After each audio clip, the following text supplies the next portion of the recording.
brought you by Silver Pumps and Motors. Top quality और consistent performance के लिए सिर्फ सिल्वर पंप्स नाम याद रखना। తెలంగాణ ప్రభుత్వం కూలిపోతుందా? రేవంత్ సర్కార్ ని బీఆర్ఎస్ పడగొడుతుందా? కొత్త ప్రభాకర్ రెడ్డి చేసిన వ్యాఖ్యల్లో అసలు నిజముందా అంటే అదంతా పబ్లిక్ డిమాండ్ అంటున్నారు బీఆర్ఎస్ వర్కింగ్ ప్రెసిడెంట్ కేటీఆర్. కొత్త ప్రభాకర్ రెడ్డి పెట్టిన రచ్చకి ఎండ్ వేసేశారు ఆయన.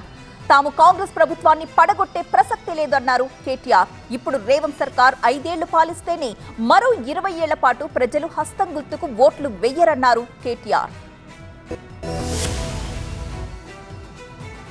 కాంగ్రెస్ ప్రభుత్వాన్ని కూల్చేయాలని వ్యాపారులు రియల్టర్లు తమను కోరుతున్నారంటూ బీఆర్ఎస్ ఎమ్మెల్యే కొత్త ప్రభాకర్ రెడ్డి చేసిన వ్యాఖ్యలు తెలంగాణలో దుమారం రేపాయి. కాంగ్రెస్ పాలనలో ఏ ఒక్కరూ సంతోషంగా లేరని, అందుకే ప్రభుత్వాన్ని పడగొట్టాలంటూ తమకు విజ్ఞప్తులు వస్తున్నాయన్నారాయన. మరోవైపు బీఆర్ఎస్ పై తీవ్ర ఆగ్రహం వ్యక్తం చేశారు మంత్రి దుద్దిళ్ల శ్రీధర్ బాబు. సర్కార్ను కూలదోయాలని కుట్రలు చేస్తున్నారని మండిపడ్డ ఆయన గులాబీ పార్టీ కుట్రల్ని కాంగ్రెస్ కార్యకర్తలు ప్రజలు తిప్పికొట్టాలన్నారు. రేవంత్ సర్కార్ను బీఆర్ఎస్ పడగొట్టే ప్రయత్నం చేస్తోందన్న శ్రీధర్ బాబు వ్యాఖ్యలపై కొత్త ప్రభాకర్ రెడ్డి చేసిన కామెంట్స్ పై స్పందించారు బీఆర్ఎస్ వర్కింగ్ ప్రెసిడెంట్ కేటీఆర్. ప్రజలు బీఆర్ఎస్ ను ఏం కోరుతున్నారన్న విషయాన్ని కొత్త ప్రభాకర్ రెడ్డి చెప్పారన్నారు మాజీ మంత్రి. ప్రభాకర్ రెడ్డి చెప్పింది అక్షర సత్యం. ప్రభాకర్ రెడ్డి కరెక్ట్గా చెప్పిండు. ఏం చెప్పిండు? ప్రజలు మా దగ్గరకు వచ్చి ఆక్రోషిస్తున్నారని చెప్పిండు. ఏమన్నాడు? అన్నమ్మ మేము తిరుగుతున్నప్పుడు వచ్చిన వాళ్ళు వచ్చి అంటారు ఎన్ని రోజులు భరించాలి దరిద్రాన్ని, ఎత్తవతల వాడే రాజులు రన్నా అంటున్నారు. మేము చేస్తామని చెప్పలేదు కదా, ప్రజలు చెప్తున్నారు, ఇట్లా అంటున్నారు.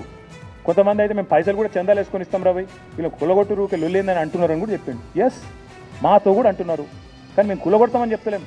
కాంగ్రెస్ ప్రభుత్వాన్ని కూలదోయాలన్న ఆలోచనే తమకు లేదన్న కేటీఆర్ తెలంగాణలో మరో 20 ఏళ్ల పాటు కాంగ్రెస్ అధికారంలోకి రావద్దంటే 5 ఏళ్లు రేవంత్ రెడ్డి పాలించాలన్నారు ఆయన. ఎస్, ఈ ప్రభుత్వం దరిద్రం, కాంగ్రెస్ కరోనా కంటే డేంజర్. ఎస్, ఇవన్నీ కరెక్టే, కానీ ప్రజలు నిర్ణయం తీసుకున్నారు. ప్రజాస్వామ్యంలో 5 ఏళ్ళు ఉండాలి. నేనైతే మనస్ఫూర్తి కోరుకుంటున్నాను కాంగ్రెస్ 5 ఏళ్ళు ఉండాలి, రేవంత్ రెడ్డే ఉండాలి 5 ఏళ్ళు. ఎందుకంటే మళ్ళీ 20 ఏళ్ళ తర్వాత ఎవడు కాంగ్రెస్ కోటేయడు. ఇది నా వ్యక్తిగత అభిప్రాయం. కాబట్టి మాకు ఈ దిక్కుమాలిన ప్రభుత్వాన్ని కూలగొట్టే ఆలోచన కానీ ఎజెండా కానీ కర్మ కానీ మాకు లేదు. అవసరమైతే సందర్భం వస్తే ప్రజలే రోడెక్కుతారు, తొక్కి అవతల వాడేస్తారు. ఇంతకంటే పెద్ద పెద్ద నియంత్రణలే కొట్టుకపోయాను.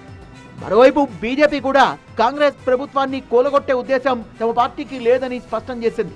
రేవంత్ ప్రభుత్వ నిర్ణయాల్ని మాత్రం బీఆర్ఎస్ బీజేపీ పార్టీలు తీవ్రంగా తప్పుపడుతున్నాయి.